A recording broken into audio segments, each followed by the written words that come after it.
So our training first and foremost is about safety. Is about safety for when dogs get out of the house, someone lets them out by accident, someone leaves the gate open. It's all about recall your dog. That is first and foremost when it comes to our training and our method. Another thing that it addresses is addressing unwanted behaviors, because people always call me and say, how do I get my dog from chewing? How do I get my dog from jumping? How do I, all these unwanted behaviors.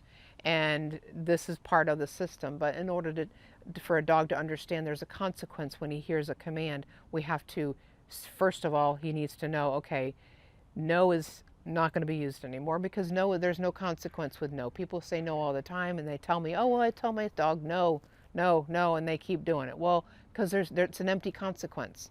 Just like sending children to go clean their room, and they don't go clean it. Well, they don't have a consequence. They're not going to do it. If you don't take their phone away, if you don't take their computer away, their TV away, they're just never going to clean their room. They're never going to learn. So with dogs, we need to teach them there is a consequence. And the consequence is the pinch on the neck.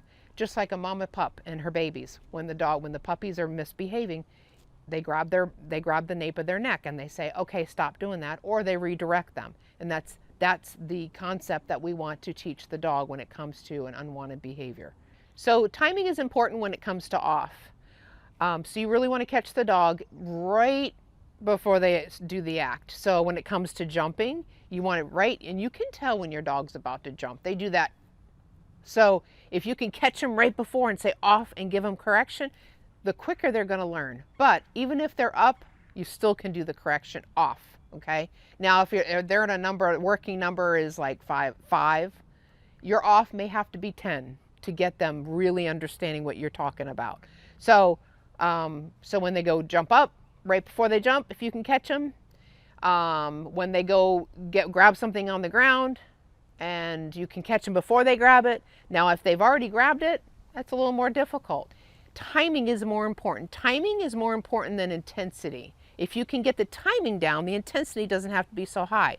So if the timing is there, you can get them probably at a low number. But if the timing's not there and you're like after the fact and they're already got something in their mouth, then the intensity is what you need to go for. So timing or intensity. Say if a dog was right here and they saw something, they wanted to run for it. It's easier to catch them here and tell them to immediately sit than it is for them to start running, and then you have to turn up the intensity to get them back.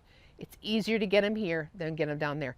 So it's just important, so important to really be aware of what your dog is doing at all times when they're off leash.